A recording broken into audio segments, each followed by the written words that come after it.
les doux, car il terre 13 heures, passé de 28 minutes à la paroisse Bon-Berger de la télévision deuxième. C'est l'heure de la messe médiatique à laquelle je vous souhaite une cordiale bienvenue.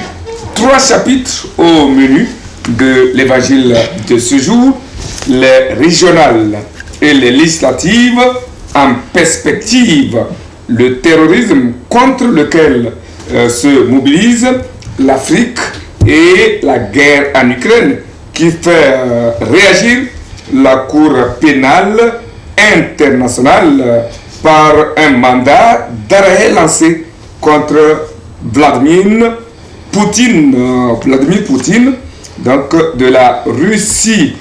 Des chapitres à égrener avec Emmanuel Vivien Thomy, le directeur général du journal Plume Libre à droite, dans son chapeau de cowboys, et à gauche, l'habitué de ce plateau, il s'appelle Atia Lassindi Ibrahim, du journal Temps Nouveau, avec l'appui technique de Maki Ibrahim, 2 Ibrahim dans ce studio, alors Béni, du cadrage, il est au cadrage, et Alexandre Tchalim qui est à la diffusion et à la mise en onde.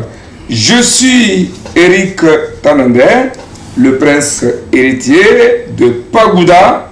Bonjour, chers confrères ici présents, et surtout, bienvenue dans la messe. Vivien, bonjour.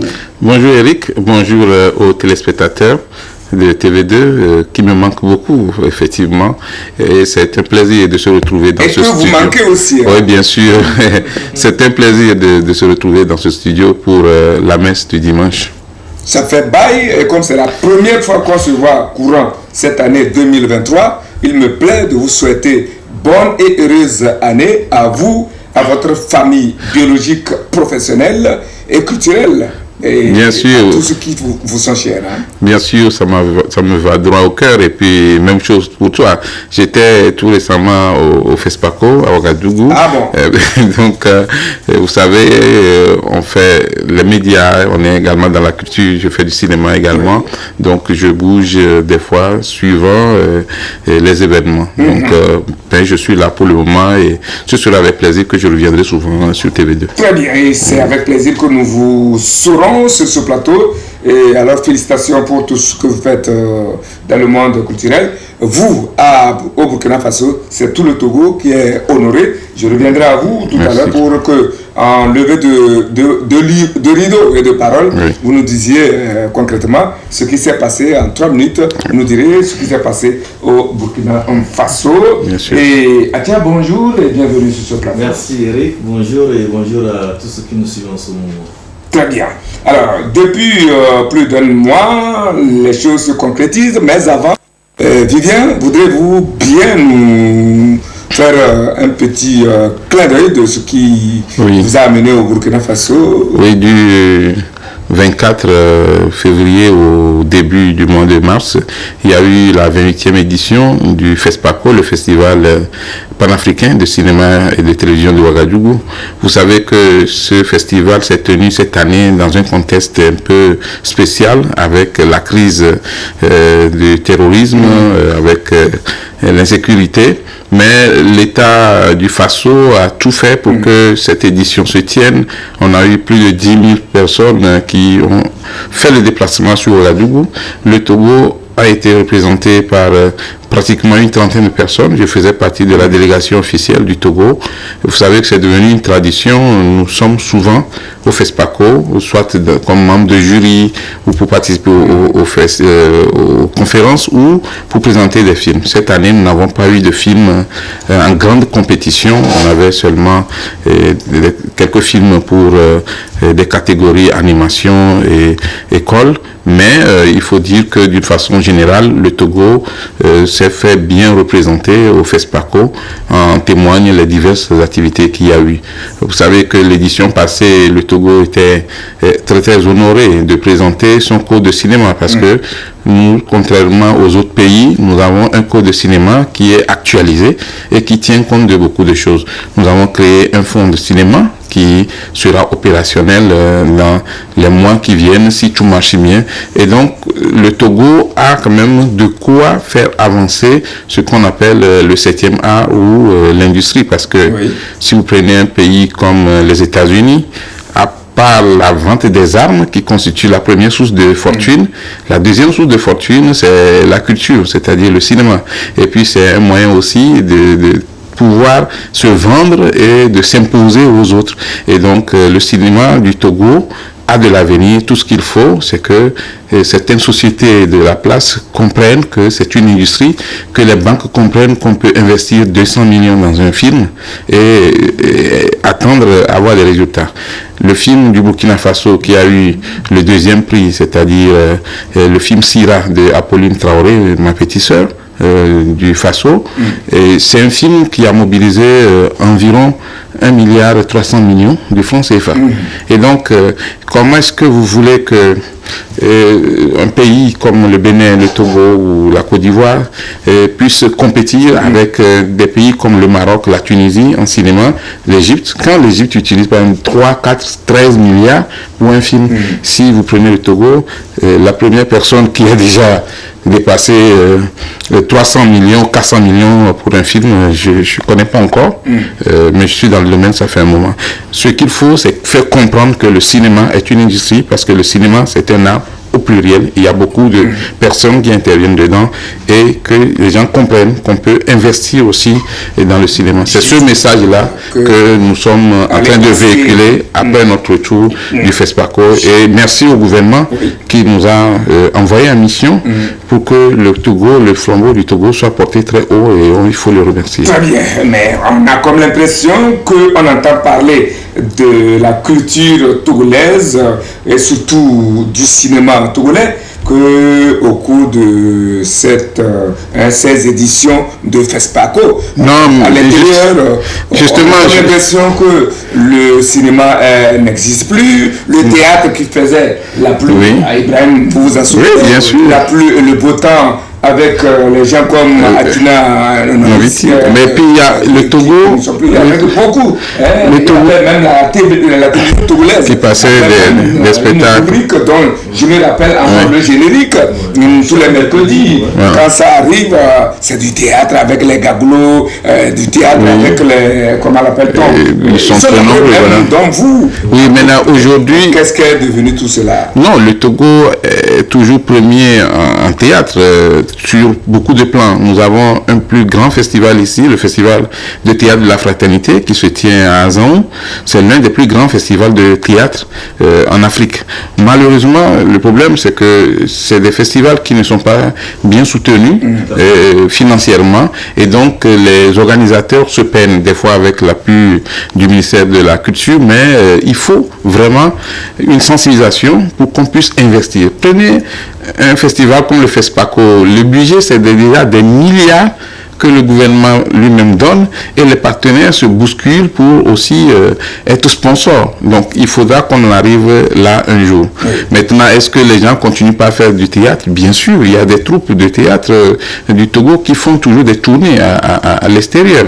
Aujourd'hui, est-ce qu'on fait du cinéma? Oui, nous faisons du cinéma. C'est vrai qu'on a besoin de plus de moyens pour plus de qualité, parce que vous savez, un bon film, c'est d'abord un film qui est bien écrit, donc un bon scénario, mais aussi un film bien joué, mais sans argent, on ne peut pas faire le cinéma. Tenez par exemple la restauration pour mon récent film, c'est juste la restauration, normalement ça devrait être 36 millions. Bon, maintenant, est-ce que tu trouves facilement 36 millions chez les sponsors à Lomé? Non, les gens ne comprennent pas pour le moment. Et donc, il faut, par exemple, par ce canal de ton émission, il faut parler aux gens pour que on accepte d'investir aussi dans le cinéma. Et je pense que nous avons du talent. Vous savez que les Togolais sont très bons dans beaucoup de domaines. Donc aujourd'hui, vous, nous, les médias et ceux qui nous suivent, nous devons tout mettre en œuvre pour que le Togo puisse avoir un cinéma rayonnant. Il y a un festival de cinéma qui va se tenir au Togo en novembre prochain. Je pense qu'on aura le temps d'en parler dans les prochaines émissions. Oui.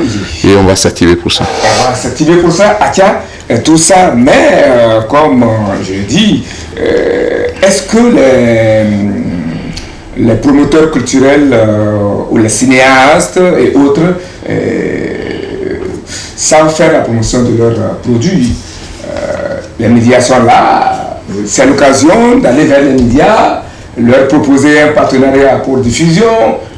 Vous, quand vous suivez certaines chaînes, vous voyez que c'est animé rien que de feuilletons avec derrière des sponsors, des publicités. Est-ce que les Togolais ont la culture de promotion de leurs produits, selon vous? Bon, il faut dire que les acteurs culturels font un effort. Et mon confrère Tommy est ici, on s'est connus plusieurs années. Ça fait des décennies maintenant. Nos enfants sont devenus très grands.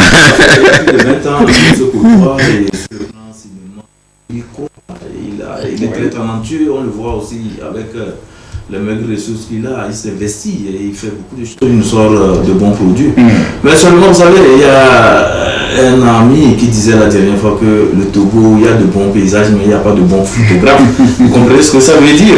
Donc, si on ne s'y met pas, si on ne met pas une certaine volonté de pouvoir développer le système art au Togo, j'ose croire que les artistes, les cinéastes, tout ça, là, tout ce beau monde-là qui travaille dans le domaine culturel ne peut pas s'épanouir. Donc, il faut les moyens, parce que ça nécessite les moyens. Mais les gens ne comprennent pas jusqu'alors qu'il faut investir dedans. Quand je vois un peu sur d'autres trucs, comme prenez un peu la Côte d'Ivoire, sur le plan culturel, mais vous voyez des mécènes qui sont prêts à mettre de l'argent parce qu'ils y croient, ils croient au talent des gens et au finish, c'est de bons résultats. Mais ici, bon, on est là dans nos chamailleries.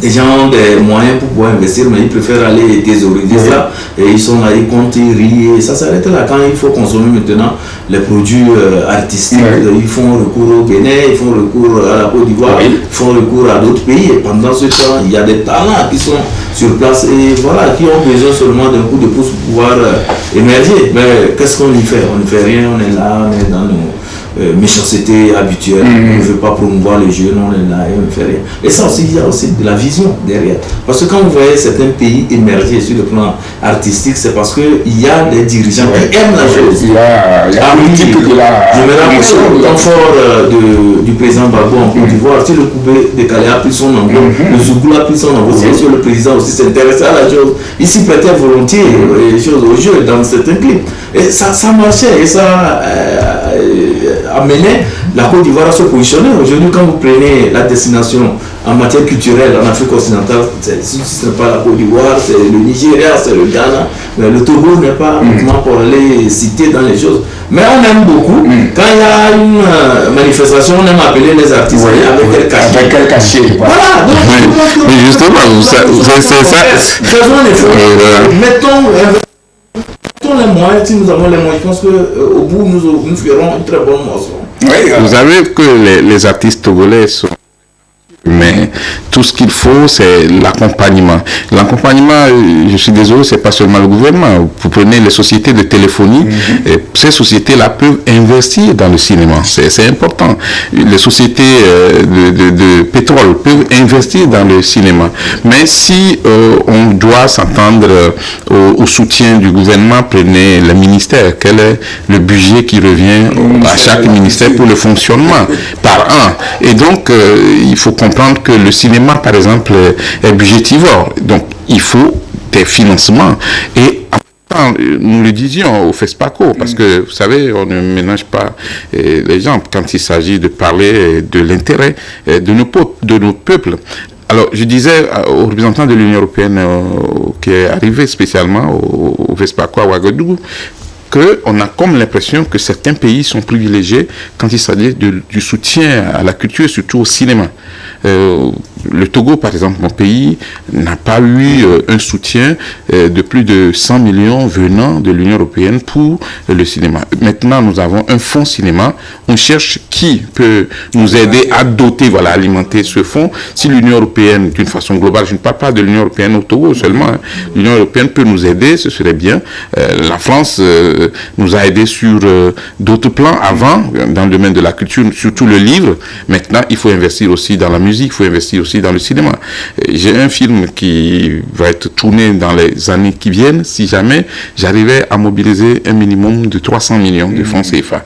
Et donc, ça, par exemple, 300 millions de francs CFA, ça ne vaut rien pour certaines structures. Bon, donc, aujourd'hui, comme nous le faisons présentement, sensibilisons les Togolais à aimer les prestations de leurs artistes, à les encourager et aussi à investir dedans. Quand on sort un film, on vous invite à venir sur le film, accepter par exemple de payer au moins 5 000 francs pour pouvoir permettre, voilà, ne serait-ce que sur ces fonds-là qu'on peut fonctionner. Sinon, si on veut parler du talent, il y a le talent. Prenons les scénarios par exemple. Moi j'ai dans mon tiroir plus de 133 scénarios et qu'on peut effectivement tourner s'il y a une production et s'il y a les moyens. Les jeunes, il y en a qui sont un peu pressés. Je leur dis, le cinéma, il faut du travail. Ce n'est pas faire n'importe quoi, présenter sur les médias non plus. Il faut que ce soit vraiment sérieux. Il faut que le texte soit bien écrit et que les jeux d'acteurs soient vraiment des jeux d'acteurs professionnels. On ne se lève pas pour dire je suis réalisateur, non. On apprend et on devient réalisateur. Quel que soit le talent que vous avez, vous devez apprendre à faire du cinéma. Vous devez apprendre à faire la réalisation avant de dire vous êtes réalisateur. Et si vous êtes réalisateur, vous n'êtes pas automatiquement scénariste. Parce que ça aussi, c'est un autre domaine. Donc, vous pouvez vous associer. C'est l'appel que nous avons lancé la dernière fois à nos collègues des arts et de la culture. C'est que tout ce que nous voulons faire maintenant, faisons-le ensemble. Et je pense que si tout marche bien avec la réunion qu'on a eue avec le ministre de la Culture, dans les jours à venir, surtout en novembre, on fera déjà un grand festival. Si on arrive à faire ce grand festival, le festival FIFAD, le Festival international des films et des arts de développement, et tous les acteurs de la culture se retrouvaient, se mettaient ensemble autour de cet événement, on peut s'imposer aussi. Mais de grâce, que les banques comprennent qu'on peut aussi financer un film. On peut prêter de l'argent pour tourner un film, vendre le film aux médias, vendre le film au public et puis récupérer de l'argent. Parce que vous savez, quand vous prenez les films américains, les films français, c'est des films en francs CFA qui coûtent des dizaines, voire même des centaines de milliards. Mais ils récupèrent à moins d'1 an sur tous les films qui sont produits. Donc quand il y a les moyens financiers et il y a du travail de qualité, parce que ce qui passe sur certaines chaînes présentement, en hébreu, en langue, en kabien, en kotoroli, des fois c'est complètement raté. Ça je le dis en tant que professionnel, à mes collègues, il faut que le travail soit bon. Ça aussi c'est important, parce que si le travail n'est pas bon, les gens vont vous dire, mais est-ce que le Togo aussi fait le cinéma? Mais c'est pas bien. Quand on écoute des thèmes comme ça, c'est très très grave. Mais si le travail est bon, on s'impose par le travail. Je crois que nous allons vers là et il faut encourager le public à nous soutenir. Vraiment, je te remercie et te félicite d'avoir ouvert cette parenthèse pour qu'on puisse en parler, parce que c'est important qu'on en parle. Et c'est un problème, puisque les gens ne savent même pas qu'il y a des Togolais qui écrivent des scénarios, qu'il y a des Togolais qui font de bons films. On a des Togolais, je connais un Togolais qui je ne vais pas donner son nom, qui est réalisateur en Roumanie, qui est très bon. Il y en a qui sont présentement en Allemagne, qui sont très bons. Maintenant, comment faire pour canaliser ces énergies-là pour que le Togo puisse, par exemple, un jour, arracher un prix au Festival de Cannes, un trophée au Festival de Cannes, ou bien les talons d'or de Yeninga au Burkina Faso à côté. C'est possible et je pense qu'il y a une volonté politique. Le reste, que tout le monde comprenne et qu'on s'associe pour avancer. Togocom n'a pas besoin d'avoir l'avis du gouvernement avant de subventionner le cinéma. Même chose pour Move Africa. Parce que tous les jours, nous utilisons quand même beaucoup de crédits et tous les jours, nous faisons de l'argent à ces sociétés-là. Mais en retour, ces sociétés peuvent soutenir aussi des actions sociales, culturelles, humanitaires pour le bien du pays. Très bien. Mine de rien, hein, cette question a été encore très intéressante. Et donc, comme le dirait l'autre, si cette parenthèse n'existait pas, il faudrait vraiment inventer. Nous l'avons inventé. À présent, allons au plat de résistance. Depuis plus d'un mois, les choses se concrétisent du côté de la Commission électorale nationale indépendante CENI. La dernière ou le dernier acte en date est la nomination des présidents des CELI, comité, la commission électorale locale indépendante. Alors, parallèlement à cela, on sent également un début d'échauffement au sein des partis politiques, même si c'est de façon timide à certains endroits. Alors, Adja, la course a-t-elle démarré vraiment, la course au trésor politique? Oui, il faut dire que pour les élections législatives et régionales, les choses se mettent en place progressivement. Vous savez, dans le discours son discours de vœux le 31 décembre dernier, et il a précisé que l'année 2003 sera une année électorale. Donc c'est clair dans l'opinion nationale que nous irons aux élections régionales et législatives au cours de cette année. Et sur ce, vous allez voir qu'au niveau de la CENI, l'organe qui se charge de l'organisation de ces élections, les choses se mettent en place. Les membres des CELI sont nommés. Et comme vous voyez un peu au niveau de l'organisation matérielle, il y a un travail déjà qui est en train d'être fait avec le recrutement des opératrices de saisie, des opérateurs de saisie. Et leur formation aussi est sur le point d'être lancée. Donc tout ce monde sera formé et pour que l'on puisse aller vers le recensement électoral. Et non, certaines indiscrétions, les kits aussi sont en état d'être réconditionné. Vous voyez qu'il faut préparer tout le matériel qu'il faut. Quand on parle d'un kit, vous voyez, il y a les consommables informatiques, il y a l'appareil photo, tout ça là qu'il faut connecter pour pouvoir délivrer la carte d'électeur aux citoyens. Donc tout est en train d'être conditionné et j'ose croire que les choses iraient mieux. Au niveau des partis politiques, quand vous prenez par exemple l'ANC, et là-bas ils sont clairs qu'ils iront aux élections. Quand vous prenez les FDR, ils sont clairs aussi qu'ils iront aux élections. L'UFC, on n'en parle pas parce que même s'il y a des chamailleries au niveau des courants là-bas, mais il y a quand même un travail de fond qui est fait. Et selon les tournées qui ont été faites par certains responsables de cette formation politique, on sent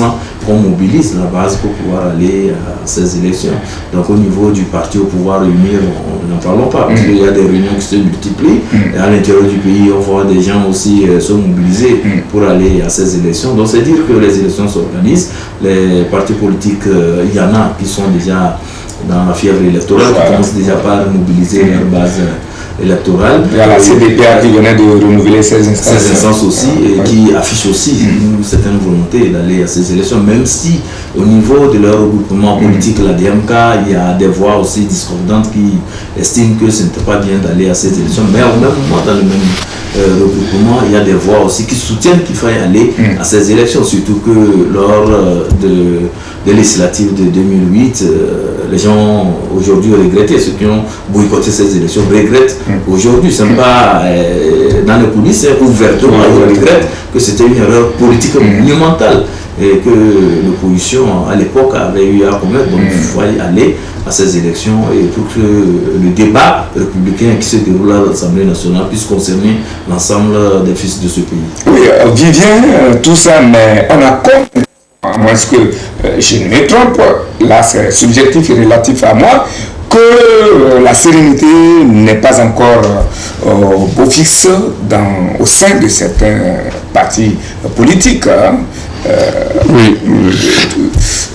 Tu faisais allusion tout à l'heure à ce qui se passe ou se passait dans un passé un peu reculé au sein de l'Union des forces du changement. Ce grand parti, ce vieux et grand parti de l'opposition, on a comme l'impression que la sérénité n'est pas encore au beau fixe, malgré les bonnes intentions qu'affichent les uns les autres. Vous savez, la politique, c'est comme la gestion d'une famille, d'une maison. Quand le papa est très jeune, robuste, il arrive à s'imposer, il donne des ordres et tout le monde exécute. Et puis, quand on est plus jeune, on s'aime beaucoup plus. Mais quand on vieillit, on prend une femme, on s'éloigne un peu de la famille, chacun veut prendre son chemin, et puis des fois aussi on crée sa société, on quitte le pays. Donc on n'est pas forcé en politique de rester ensemble, ça c'est la première chose. Maintenant, quand on reste ensemble aussi, chacun a sa tendance, son courant. Alors, il faut faire l'effort de faire prôner ce qu'on appelle le plan politique du parti, c'est le plus important. Aujourd'hui, les partis politiques qui ont des problèmes, c'est des partis politiques qui ont plus de 20 ans au moins. Ce ne sont pas de nouveaux partis politiques. Tous les nouveaux partis politiques vont passer par là aussi. Vous savez, au temps du parti unique même, il y avait eu des problèmes au sein du RPT, et aujourd'hui au sein de UNIR, il y a des problèmes, comme dans tous les partis, même en France, sauf que certains partis essaient de cacher un peu leurs problèmes et de régler ça vraiment au niveau interne, sans faire du bruit, sans que nous, au niveau des médias, on le sache, alors que d'autres partis exposent ça clairement. Il y a militants qui demandent à un président de parti politique aujourd'hui de démissionner. Il y a des dirigeants, des membres de bureau directeur d'un parti politique qui se battent à mort pour un problème de leadership. Et puis, il y en a aussi qui ne savent pas si leur parti politique ira aux élections prochaines ou pas. Il y en a qui veulent y aller, il y en a qui disent non. Ensuite, il y a certains politiciens qui ont marqué ou qui marquent la vie du pays. Prenons l'exemple de Maître Aboyibo, Maître Aboyibo du CAR, personne. Le charisme de cet homme-là, vous savez, pour lui succéder, c'est pas facile. Je ne dis pas qu'il est irremplaçable, mais c'est des personnes qui ont des poids sur leur parti, tellement que quand il s'agit de trouver d'autres personnes pour les remplacer, ça peut créer des problèmes de guerre, de leadership, parce que chacun voudrait remplacer ce monsieur-là. C'est la même chose pour l'UFC, ou J-Chris Olympio, avec son aura, avec tout son poids politique. Cet homme-là, il est difficile de le remplacer comme ça, à la volée, au cours d'une élection dans le parti. Et donc, ça peut faire naître justement des guerres de leadership. Ce qui n'est pas normal, c'est que même si les militants de parti se battent, ils ne devraient pas extérioriser ce qui se passe. Le nécessaire, c'est de trouver des consensus et d'avancer, s'entendre sur le nécessaire. Est-ce qu'aujourd'hui, les partis politiques de l'opposition préparent les élections? Bien sûr, c'est leur habitude. Ils préparent les élections. Des fois, ils disent, nous n'irons pas aux élections. Au dernier moment, ils y vont quand même. Des fois, les partis politiques disent, nous n'enverrons pas de membres à la CENI. Mais au dernier moment, ils négocient quand même pour y aller. Ne nous trompons pas. Tous les partis politiques, que ce soit le pouvoir comme l'opposition, tous les partis politiques sont en train de préparer les élections régionales et les élections législatives. Il y en a qui préparent en même temps l'élection de 2025, la présidentielle. Et donc, le problème qu'on remarque plutôt dans les partis politiques, c'est un problème organisationnel, parce que quand les partis politiques sont fondés autour de la personnalité, ou d'une personnalité, et quand les pouvoirs sont un peu, je ne sais pas, détenus par cette personnalité-là, le jour où vous voudrez changer cette personnalité, vous aurez toutes les guerres possibles. C'est ce qui se passe dans certains partis politiques qu'on peut qualifier de partis politiques d'opposition traditionnelle. Les partis politiques qui ont signé l'accord APG, par exemple, l'accord politique global de Lomé, ces partis politiques-là traverse vraiment, je ne sais pas, c'est la traversée du désert. Vous avez vu ce qui s'est passé au niveau des CPP. Heureusement, la sérénité est revenue. Au niveau du CAR, au niveau de l'ANC, au niveau de l'UFC, au niveau de l'UNIL. Sauf que l'UNIL, la discipline règne tellement que le temps que tu ne saches qu'il y a des problèmes, c'est déjà réglé. Et puis, les gens ne parlent pas beaucoup. Hein. Ils ne vont pas parler de ce qui ne va pas. Il faut parler plutôt de ce qui va. Parce que c'est la politique, justement. Mais attendons-nous à voir beaucoup de partis politiques participer à ces élections régionales et aussi aux législatives. Ce qu'il faut noter, c'est que quand le parti au pouvoir fait des campagnes avec des moyens, l'opposition, malheureusement, on peut dire qu'elle n'en a pas, mais on peut dire aussi quelque part que certains partis politiques de l'opposition ne font pas l'effort de réunir les moyens. Comment vous voulez que quelqu'un qui veut gagner la présidentielle puisse utiliser 100 000 francs CFA auprès d'un média pour faire sa campagne quand le parti au pouvoir utilise par exemple 1 milliard, ou, bon, pour ne pas exagérer, pour être resté dans le sillage de la loi. Oui, bon, disons, au moment où quelqu'un sort des affiches qui sont confectionnées à 200 000 francs CFA, et toi tu fais des photocopies de 10 francs, et tu veux combattre ce monsieur-là, tu veux compétir avec ce monsieur, il n'y a pas match. La politique, c'est sérieux. Il faut qu'on arrête de croire que parce que je suis populaire, parce que je suis de l'opposition, les gens doivent voter pour moi. C'est fini. On n'est plus en 1990. On n'est même plus en 2010. Vous savez, il fut un temps quand le président de l'UFC, J-Chris Olympio, quand il revenait, toute la ville de Lobé était vraiment... oui, en différence. Les rues étaient bondées. C'est normal. Mais ça ne peut pas continuer comme ça, parce qu'à un moment, ça doit s'arrêter. C'est la vie normale. En philosophie, rien n'est éternel. Il y a un perpétuel changement. Ce qu'il faut faire aujourd'hui en politique, quand on est un parti d'opposition, c'est chercher les moyens pour aller aux élections. Si vous savez que vous êtes populaire, trouvez les moyens nécessaires. La loi du Togo dit... Une vieille loi d'abord qu'il faut revoir. Hein. La loi dit qu'il ne faut pas dépenser un seuil pour la campagne. Bon, alors quand la loi parle de ne pas dépasser 500 millions de francs CFA pour la campagne, ça veut dire que le législateur, déjà en 1992, savait que moins de 500 millions, tu ne pouvais pas faire une bonne campagne pour couvrir tout le territoire. Donc, tous les candidats qui font une campagne avec 50 millions sont loin des résultats, de s'entendre à de bons résultats. Et donc, aujourd'hui, la politique doit être aussi une question de financement. Vous pouvez, si vous êtes candidat à l'élection présidentielle, demander qu'on vous aide. Vous pouvez demander effectivement des apports volontaires. L'État le fait déjà.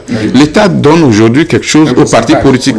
Sauf qu'on ne communique pas beaucoup autour de ça, ce qui n'est pas bon. Les partis politiques devraient dire que l'État nous subventionne. Même si c'est petit, c'est quand même un début. Parce qu'avant, il n'y en avait pas. Aujourd'hui, ce qu'il faut, c'est que les politiciens soient vraiment professionnels.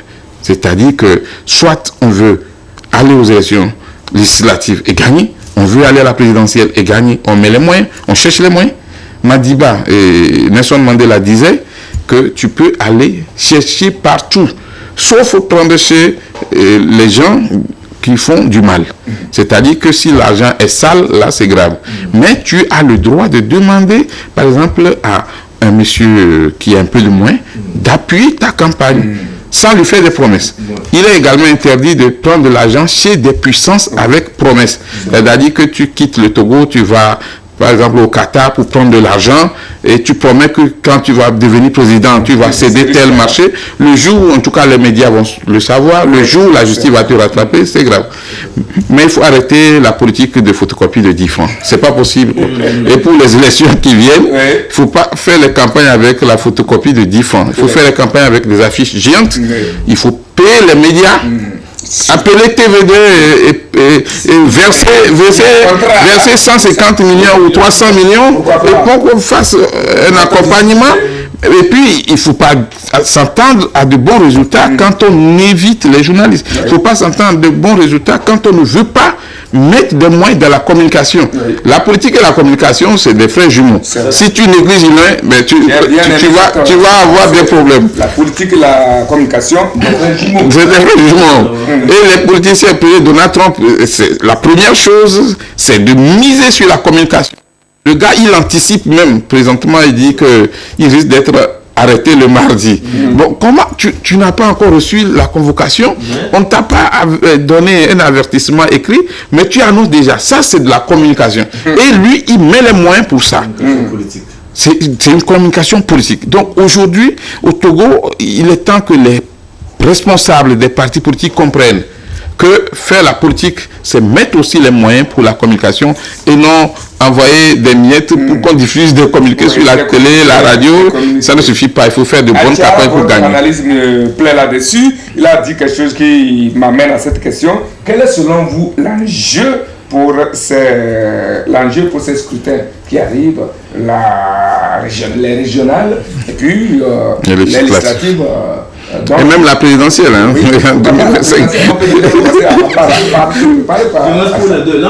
L'enjeu au niveau des régionales, c'est que, vous savez, notre niveau de décentralisation est à 2 échelons.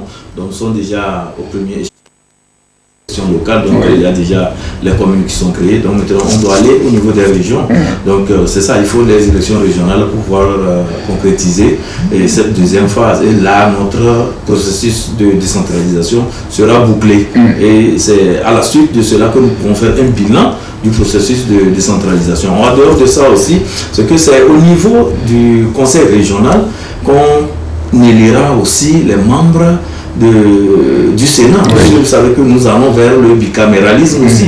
Donc il y aura la chambre haute et la chambre basse. Lorsqu'il y a des lois qui sont votées, il y a les 2 chambres qui scrutent la loi. Vous verrez que le jeu de la majorité ne peut plus avoir droit de citer parce qu'il y aura l'autre chambre aussi, un arbitre aussi, qui représente les collectivités, qui peut aussi intervenir et voir est-ce que la loi là est conforme à l'esprit même des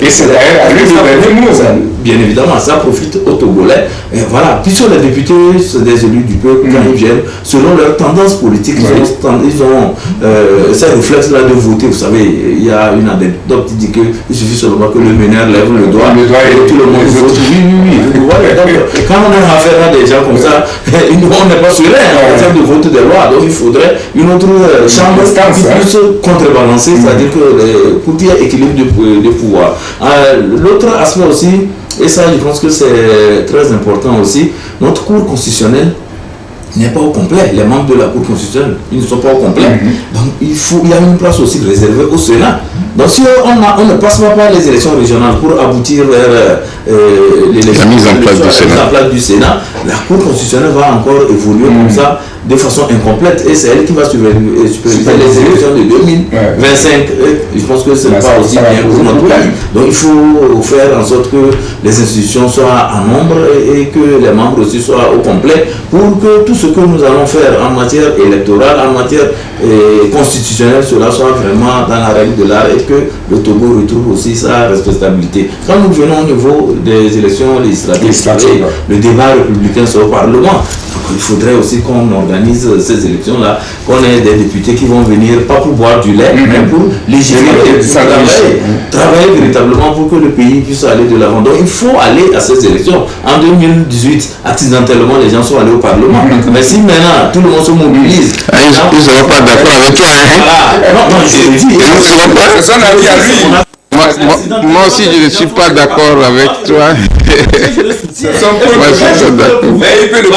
a des gens qui sont allés au Parlement qui ont dit quand quelqu'un laisse, quelqu'un prend. Non, mais ça c'est la politique. Ça c'est juste la politique. Non. Mais je pense que non. Je suis journaliste. Mais sérieusement, ceux qui se sont présentés. Oui. Je le scrute, je l'analyse et je sers les informations. Vous le prenez je le prends au mot. Mon avis. Et donc c'est ce que je suis en train de faire. Ils sont venus au Parlement accidentellement. Les gens sont au Parlement quand il faut voter des lois. souffrez que je vous dise que parfois c'est par mimétisme que les gens votent et non pas un exercice intellectuel. Donc voilà, on ne veut plus de ce Parlement, nous voulons des gens qui sont prêts à légiférer, quel que soit le parti dont et qui comprennent les enjeux.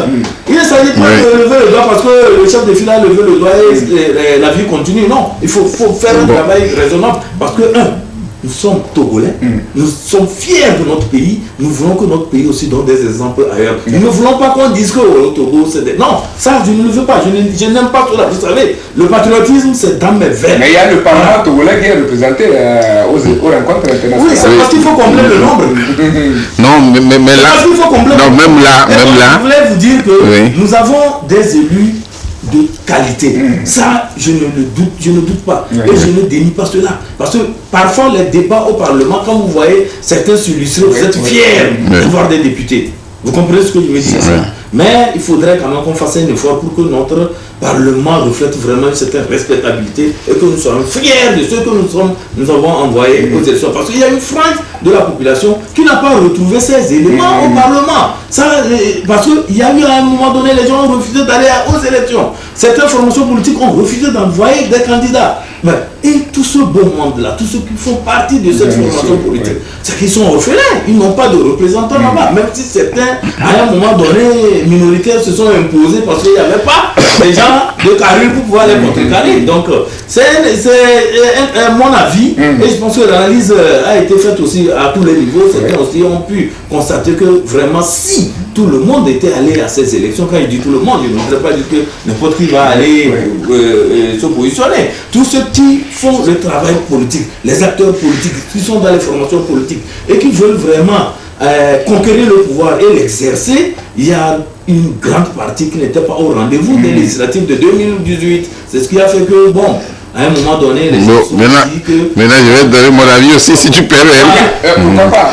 Non, au finish, c'est pour dire que ces deux élections-là, ce sont des élections capitales. Nous devons aller à ces élections, que les gens se mobilisent, que les gens ne commettent plus l'erreur du passé, de 2018. Et après, on va nous dire encore qu'on change ça, on devait... Non, je pense que tout le monde doit comprendre que quand il y a élection, mobilisons-nous, faisons en sorte que ces élections se déroulent dans les normes, quoi, en matière de transparence, en matière de liberté, de circulation des acteurs politiques, en matière d'équité, en matière de pluralisme, qu'on puisse respecter cela. Parce qu'au finish, tout ce que nous aurons à faire en tant que représentants ou bien élus du peuple, c'est pour le bien du pays, c'est pour le bien de nous tous.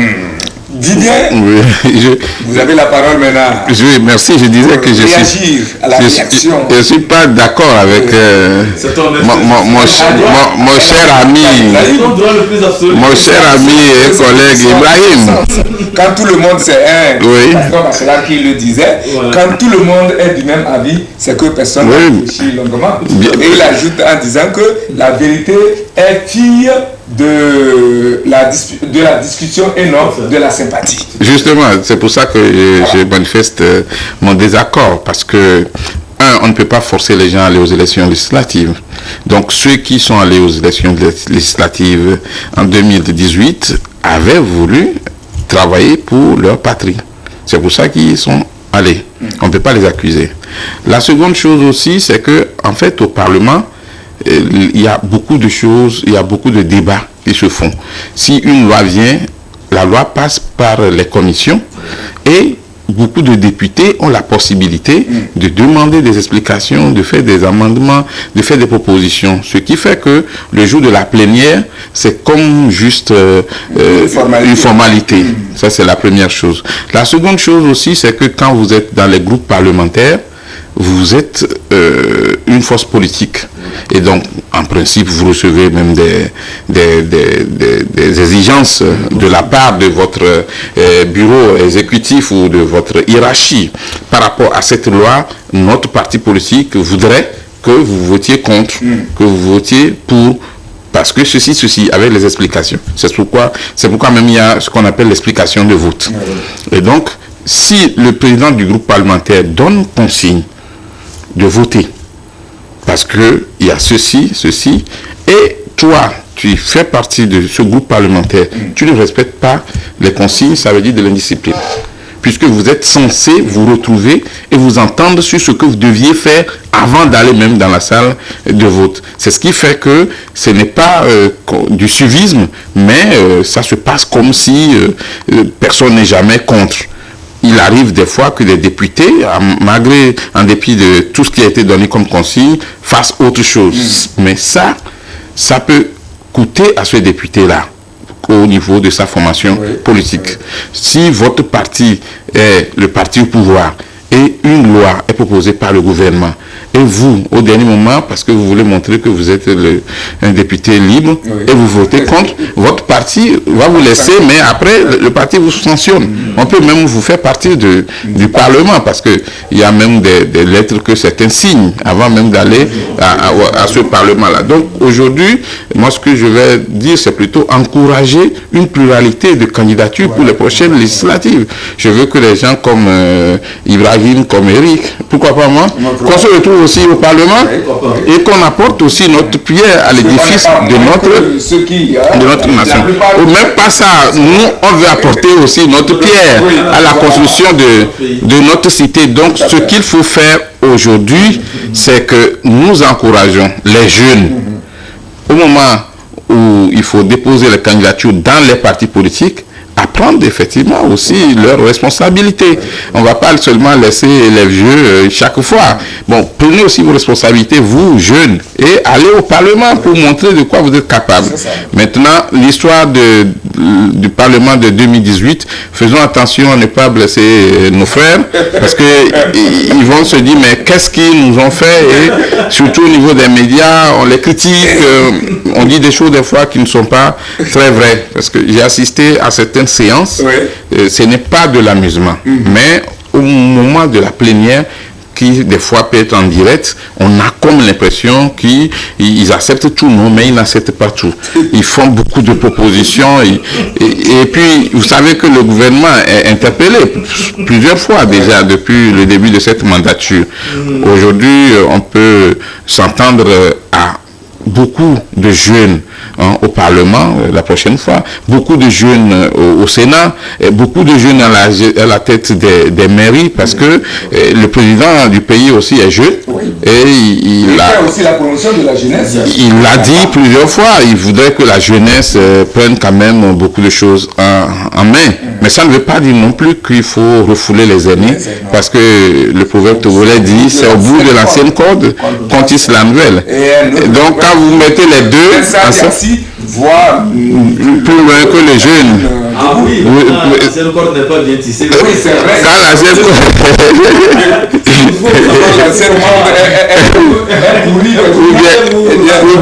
ou bien si le vieil homme assis et avec vous n'utilise pas des verres, alors que le jeune à l'internet, il y avait de vérité absolue. L'actuelle mandature, les députés qui sont en place aujourd'hui ont fait de leur mieux ou bien font de leur mieux.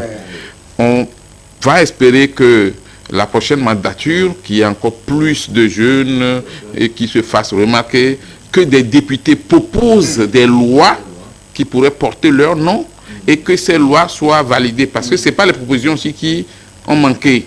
Mais quand vous proposez, ça ne veut pas dire que c'est accepté automatiquement. Et il faut encourager aussi les députés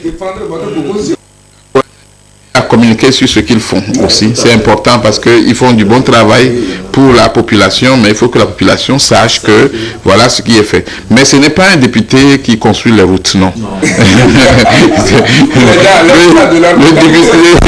Le député peut faire une mobilisation, peut faire un lobbying, mais ce n'est pas le député qui va prendre son salaire pour aller construire une route ou bien une école.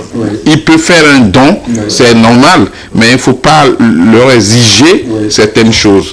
Et je crois que ça aussi, c'est un problème de communication. Si les parlementaires, de temps en temps, expliquaient le rôle d'un député, le rôle d'un maire, le rôle du président de la République, c'est mieux. Vous savez que dans notre pays, beaucoup ne connaissent pas le salaire du président de la République, le salaire du député, le salaire du ministre, alors que c'est public. Ce n'est pas quelque chose de caché.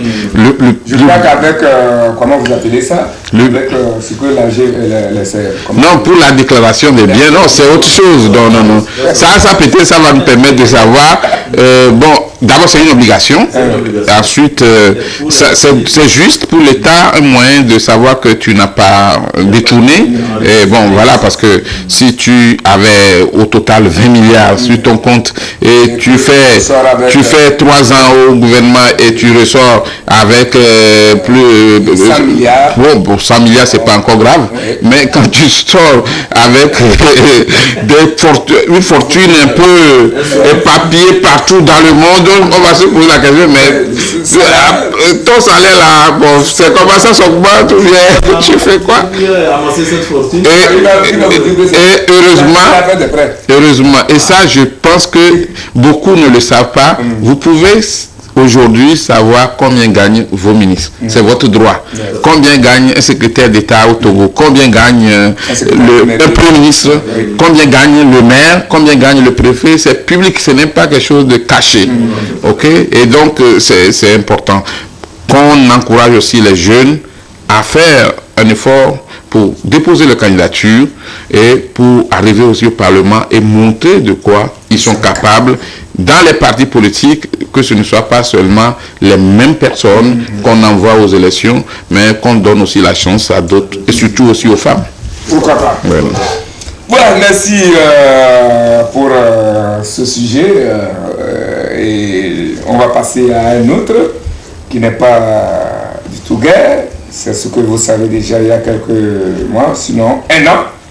Le terrorisme qui continue par faire parler de lui sur notre continent, la mer Afrique, le Burkina Faso, le Mali, le Bénin et même le Togo sont les sites de pratique de cette velléité et à l'allure ignominique et inhumaine. Adja, que se cache-t-il réellement au juste derrière ces actes qu'on n'arrive pas, malgré la volonté des peuples et des chefs d'État et leur gouvernement à lutter contre ce fléau? On dirait, plus on cherche à le combattre, plus il tend cette tentative davantage. C'est vrai, c'est un peu compliqué, parce que quand on parle du terrorisme, vous ne voyez personne arborer un brassard ou bien une tenue sur laquelle il y a l'effigie du terrorisme. Donc ça vous parle d'un fléau qui est vraiment difficile à combattre. Bon, il faut dire que à l'origine c'est quoi? C'est des groupes de malfaiteurs, c'est des réseaux criminels, c'est de grands trafiquants qui veulent avoir une zone de non-droit, une zone trouble pour pouvoir opérer, pour pouvoir faire leur petit commerce. Parce que moi je détache ça de l'idéologie. C'est vrai que vous savez que les malfaiteurs ont beaucoup de tours dans leur sac pour pouvoir s'implanter. Ils peuvent venir avec une certaine idéologie qu'ils veulent implanter, mais derrière cette idéologie se cache les desseins funestes, c'est-à-dire se cache leur entreprise mortifère. Mais parfois les gens pensent que non, c'est des gens qui veulent prêcher l'islam, des gens ils sont venus, c'est des bienfaiteurs parce qu'il n'y a pas la présence de l'État dans telle religion. Donc ils sont venus en sauveteur, donc il faut faire ci, il faut faire ça, il faut les... Bon voilà, c'est comme ça, ils arrivent à emballer les populations des localités où ils passent et les gens pensent que non, c'est des personnes animées de bonnes intentions, il faut les protéger, il faut les encourager, mais quand ils commencent par sévir, quand ils commencent par agir, c'est là où on se rend compte que en fait c'est des démons, c'est des criminels que les gens ont en face. Donc c'est aussi l'occasion en même temps de dire aux populations que quand vous voyez des personnes comme ça qui passent dans vos localités, tout ça là, ayez le courage d'aller vers la gendarmerie, vers la police, dénoncer cette présence suspecte. Et je pense que c'est pour se protéger aussi, ça amène aussi cette population là à se protéger. Mais quand il y a une certaine sympathie qui naît avec ces gens-là, ce serait difficile de s'en débarrasser et vraiment le lourd tribut, c'est vous qui allez les payer. Donc pourquoi on n'arrive pas à vaincre? C'est parce que, comme je le disais, c'est une guerre asymétrique. Vous n'avez pas l'ennemi devant vous, ils sont dans la population, ils sont partout, ils sont dans les marches, ils sont partout, c'est les criminels. Et quand le moment arrive pour qu'ils agissent, ils savent où se retrouver, en même temps, allez. Et comment ils le font. Et l'armement, tout ça, là, il y a des complicités pour pouvoir les alimenter en matière que ce soit au niveau de la logistique, au niveau même des vivres et tout ça, là, il y a toujours des complicités. Et parfois, sauf que nous le disions, c'est avec la population locale, c'est avec certaines personnes aussi qui, le jour, vous les voyez comme des saints, mais la nuit, c'est des véritables monstres. Donc, je pense qu'avec la communication qui se passe aujourd'hui, avec les sensibilisations qui se font en matière de lutte contre le terrorisme violent, les populations commencent déjà à comprendre. Et des populations, bien dans certaines localités, vous voyez des gens qui prennent leurs responsabilités. Lorsqu'il y a des présences suspectes, on signale cela en même temps pour que les services compétents puissent venir faire l'enquête, le diagnostic qu'il faut pour savoir nous sommes en présence de quel individu ou bien c'est quel groupe d'individus nous avons hébergé ces derniers temps dans cette localité. Et c'est de cette façon qu'on pourra progressivement mettre fin vraiment à ce terrorisme. Et il faut, le dernier point, parce que c'est important, il faut dire que ces terroristes, quand ils ont quitté depuis, parce que si on doit remonter à l'historique, c'est depuis la guerre en Afghanistan. Donc il y avait au niveau du Maghreb certains qui étaient allés combattre là-bas, ça c'était purement idéologique. Après la guerre, là, ils sont revenus quand ils ont fait la guerre d'Algérie avec les législatives qui a consacré, disons, la victoire du fils. Et après il y a eu des problèmes, tout ça. Là, ils se sont retirés vers les Iforas au niveau du Mali. Ils étaient là-bas, c'est une zone où il y avait du petit banditisme dans les choses. Mais les gens ne prenaient pas ça au sérieux. Mais avec la chute de Kadhafi, les armes sont venues. Voilà, donc ils ont commencé par avancer. Et voilà, du Mali, on le voit au Burkina, du Burkina, on le voit aussi en train de vouloir traverser la frontière. Mais seulement nous avons une frontière assez dynamique. Et les autorités togolaises aussi, par anticipation depuis 2008, ont pensé à la force Koundouaré pour pouvoir créer une zone de tampon qui puisse arrêter les velléités expansionnistes ou bien les velléités d'incursion de ces malfaiteurs. Donc voilà, sans cela, je me dis que si le Togo n'avait pas anticipé, si les autorités togolaises avaient, sous le leadership du chef de l'État, n'avaient pas réfléchi, l'État actif, vraiment, on allait subir vraiment le diktat de ces bandits-là, de ces hors-la-loi qui veulent semer le chaos partout et faire prospérer leur entreprise et leur trafic de tout genre. Oui, Didier, si vous suivez bien l'actualité, ces derniers temps, il y a eu beaucoup de ces terroristes qui ont été abattus. On en a parlé du côté du Mali et surtout du côté du Burkina Faso où on parlait d'une centaine et plus, 108 à peu près, de terroristes abattus. Ça se passe aussi certainement chez nous, au nord du Togo, où nous, FDS, arrivent à maîtriser certains. Est-ce qu'on peut commencer déjà par se frotter les mains qu'un jour on pourra arriver à bout de ces malfaiteurs? Je pense que c'est la détermination. C'est la détermination et le président togolais avait dit nous n'allons même pas leur céder même pas 1 mètre. Ça c'est parole d'un chef en guerre contre le terrorisme. Même pas 1 mètre. Et donc, vous savez, pour la lutte contre le terrorisme, chaque État choisit sa politique de communication. Le Togo, après avoir laissé le champ libre, a décidé de savoir communiquer autour de la question du terrorisme. Vous savez que nos forces de défense et de sécurité font des incursions, font tomber font des neutralisations, c'est le terme, neutralisent beaucoup de terroristes aussi, mais on ne fait pas du bruit autour. Et des fois aussi, nous sommes attaqués, on ne fait pas du bruit autour. Parce que les terroristes aiment la communication. Quand on leur dit, écoutez, nous, de tel État, tel nombre de victimes dans ces rangs. Ils reprennent les communiqués des États pour les mettre sur leur site, sur les réseaux sociaux, pour dire qu'ils ont attaqué, voilà, ils ont fait tel nombre. Mais eux, justement, ils ne communiquent pas sur le nombre de victimes parmi leurs rangs, bien dans leur rang. Alors, aujourd'hui, le Togo a décidé au niveau gouvernemental de savoir, ça ne veut pas dire ne pas communiquer, mais de savoir communiquer autour de la question de la lutte contre le terrorisme. Mais l'État disent les choses au jour le jour, dans la mesure du possible. Parce qu'en réalité, après une opération de neutralisation des personnes comme les terroristes, il faudrait tout un processus pour le rapport avant d'avoir les informations officielles, réelles. C'est important. Est-ce que les terroristes vont gagner? Jamais. Ils n'ont jamais gagné depuis l'Antiquité. Ils ne vont jamais gagner. Est-ce qu'ils ont gagné en Algérie? Non, ils n'ont pas gagné. Ils n'ont pas gagné même dans les pays où il y avait plus d'autorité, ils n'ont pas pu gagner. Mais chaque fois, ce qu'ils veulent, c'est semer la terreur, les troubles, faire peur aux gens, essayer de mettre les gens dans l'angoisse, les faire partie de leur milieu.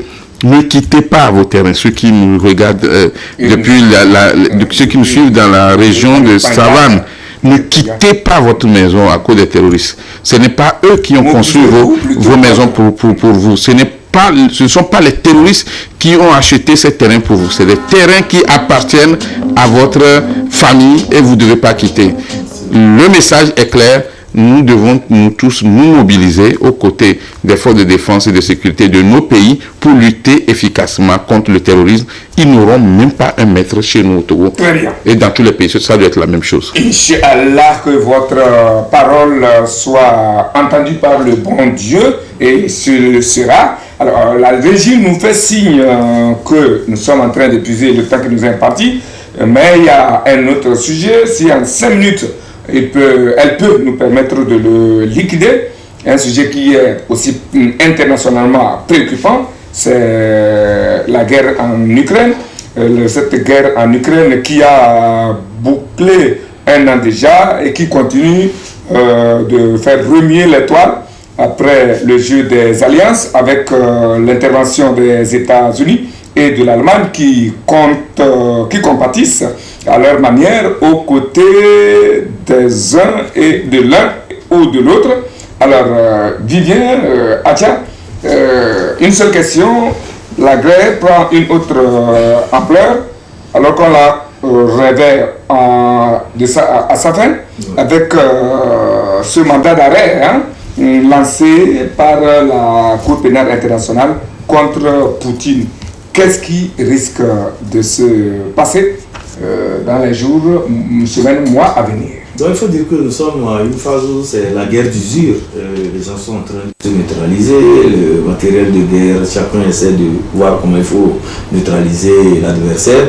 Au niveau de la Russie, ces incursions au niveau de l'Ukraine, c'est pour saboter les installations électriques, c'est pour bombarder les édifices et tout ça. De l'autre côté aussi, c'est la même chose. Donc tu viens, si bien que nous sommes en une période où nous appelons c'est la guerre d'usure, les gens sont en train de se neutraliser. Mais maintenant, le mandat d'arrêt contre Poutine, c'est que ça fait sourire en ce sens que je me demande qui ira en Russie prendre Poutine pour l'amener à la haine.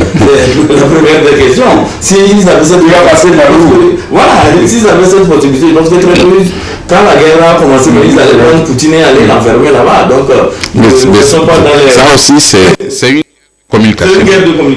Il s'agit justement de faire croire aux citoyens du monde que, écoutez, bientôt, on va prendre Poutine et puis le faire juger. Mais et l'autre côté aussi, je pense que les deux pays doivent vite comprendre que, quoi qu'on dise, les conséquences c'est à leur niveau, sur tous ceux qui les soutiennent avec des paroles, avec des interférences monstres et tout ça là, après tout ils vont se retirer. Donc c'est à eux de payer vraiment tout ce qui a comme la facture de guerre. Donc très tôt aussi, ils mettaient fin à cette guerre. Je pense que on gagnerait plus. Oui, toutes les guerres finissent toujours par des négociations. Pourquoi ne pas commencer par là? Alors, il est temps que l'Ukraine et la Russie cessent d'être à la sorte des autres. Pour pas qu'on utilise pour atteindre des objectifs. Il faut mettre fin à cette guerre. C'est ridicule de nous faire croire que bientôt Poutine va répondre devant la cour. Moi, je pense que c'est juste une guerre de communication. Il faut mettre ça dans les esprits des gens. Mais on n'est pas naïf pour croire que Poutine sera arrêté. Ce qu'il faut, c'est que les puissances puissent négocier pour mettre fin définitivement à cette guerre. Et l'Afrique est partante pour servir de médiateur. Si les gens veulent, on peut nous appeler. Il y a les présidents africains qui sont très bons en médiation, en négociation, pour qu'on mette fin à cette guerre-là, qui n'ont pas le monde en ce siècle. Très bien. C'est sur ces mots que prend fin cette messe médiatique, que nous vous remercions d'avoir suivi avec beaucoup d'attention. C'est un plaisir. Spécial à mes invités Merci sur ce beaucoup. plateau. Ils ont remonté mon plateau.